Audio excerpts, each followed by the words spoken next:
uma história que está na internet, é reputada como real, é real, tudo indica que seja real. Uma bailarina famosa europeia viaja para a Rússia, é candidata a ser bailarina profissional e participa de uma espécie de competição de balé, de avaliação, no balé Bolshoi, famoso balé Bolshoi. Os jurados estão à frente dela, monstros sagrados do balé.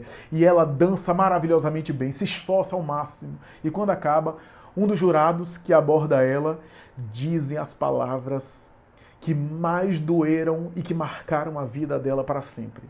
Disseram coisas, ele disse coisas que deixou ela totalmente desorganizada.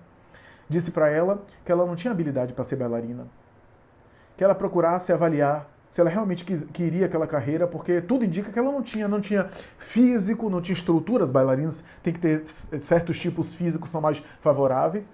E começou a dizer para ela, eu acho que você deveria ir para o crochê, deveria ir para o corte e costura, talvez você se dê bem, seja sucedida, mas bailarina, nunca. Nesta vida, minha filha, você não tem jeito, não tem condição, não tem habilidade. Ela abandonou a promissora carreira, a possibilidade de ser bailarina profissional. Depois de uma avaliação dessa, ela saiu. Ficou profundamente transtornada um tempo, mas o que ela gostava era balé, e se tornou mais tarde uma professora de balé, abriu uma escola de balé, mas não pôde se tornar aquela bailarina profissional, com carreira internacional, que ela tanto quis. Aquelas palavras, aquele discurso daquele homem, ela lembrava de cor, palavra por palavra que ele fez. Nunca esqueceria aquilo. Ficaria marcado na cabeça dela. Ela dormia e sonhava com aquilo. E um dia, com algumas alunas de balé, ela foi à Rússia e se apresentou em teatro, e em uma das cadeiras ali na frente estava o mesmo sujeito, já envelhecido, um senhor de idade. Aquele jurado, que era um crítico de arte e um especialista em balé, conhecido. Ela então se aproximou dele, sentou do lado dele, né, no anfiteatro, e começou a conversar com ele. E disse, o senhor se lembra de mim? Ele disse, minha filha, não, são muitas bailarinas, muitas mulheres, você é professora que acompanha essas crianças e essas adolescentes, essas jovens? Sim, a gente está se apresentando aqui. Você realmente não lembra de mim? Não, minha filha, não lembro. São muitas pessoas do meio de balé. Mas eu não esqueço do Senhor. Você não sabe como as suas palavras marcaram a minha vida. Eu nunca me esqueci de tudo aquilo que você me disse. Eu abandonei a carreira, abandonei os sonhos que eu tinha de ser bailarina profissional. E só sou professora de balé porque eu gosto tanto do balé que não pude me separar, me afastar do balé. Mas você destruiu a minha vida com aquelas palavras. Aquela sua avaliação, eu sonho com ela. Eu conservo ela na minha cabeça. Ele olhou para ela e disse, minha filha. Ela disse, o Senhor realmente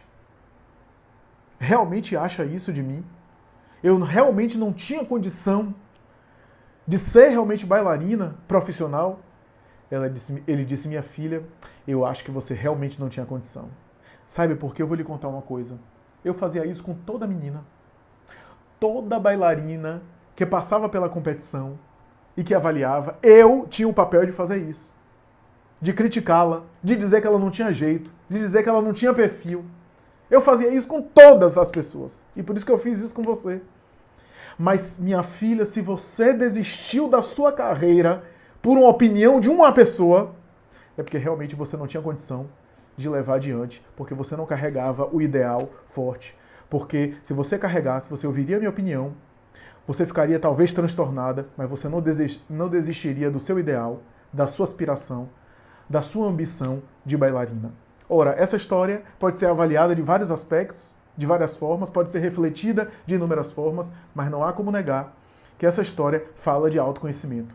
Se ela se conhecesse, se ela tivesse feito uma autoavaliação profunda a respeito dela, a respeito do que ela queria, do que realmente ela desejava, das aspirações dela e até da habilidade que ela tinha de balé, apesar de ser uma autoridade, apesar de ser um jurado, aquilo, a opinião de uma pessoa só, não poderia ser suficiente para desmoronar tudo aquilo que ela desejava. Talvez ela não desejasse tanto assim. Porque se a opinião de uma pessoa é mais importante do que a própria vontade e o próprio talento, a própria inclinação que os sentimentos, que o coração bate, é porque, de repente, ela ou não tinha o desejo, o ideal, ou se tinha o desejo ideal, não conhecia ainda a si mesma. Autoconhecimento, portanto, é isso. E por isso Jesus estabeleceu que o reino de Deus está dentro de vós. Precisa ser acessado, precisa ser penetrado. E se está dentro, precisa ser conhecido.